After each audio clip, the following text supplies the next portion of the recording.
都有我哋家姐仔 channel，我哋又要繼續開呢啲 Pokemon 卡碌卡解。我哋而家決定每人開一包，佢幫我揀咗，佢揀咗2包，跟住我決定喺呢2包入面揀1包咁樣，睇下邊個抽嘅係。我咁樣俾你揀。呢包啦，比較少，比較超嘅。好，邊個開先？你先。我先。好，而家開啦。有張嘢，攞定卡擦。攞定卡擦佢。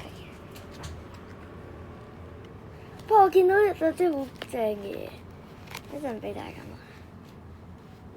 望。唔係張卡正 ，Ace Back 1張。乜嘢嘅 Ace Back 2張。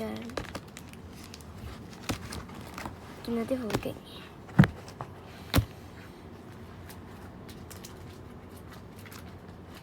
俾大家望下，大精。我而家係有2張 Ace Back，之後咧，我想俾大家望啲嘢。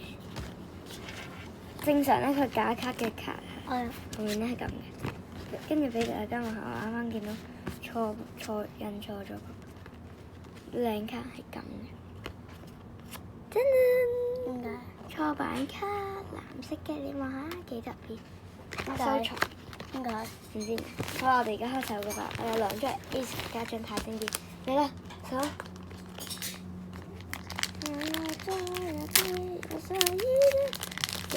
嗰張嘢要，跟住坐邊嘅。跟住坐邊。係喎，佢哋嗰張係最。出嚟啊！好快。嚟啊！呢個係普卡。你啲功課成日放上梳化點搞啊？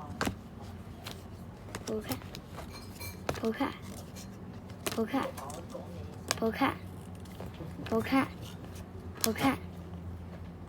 嚟啊！我咁樣。你懶少少，你拎佢好似。嚟啊！係二嘅椰蛋樹。未有。咁但係你冇 Ace Back 喎，咁所以係我好過你嘅，同埋我得到1張錯版卡，而你係冇錯版卡，所以我係好過你。可能係所以今次我贏咗。可能有張真錯。所以如果大家仲想睇嘅，記住 like and share 同埋 subscribe 家姐仔 channel。拜拜。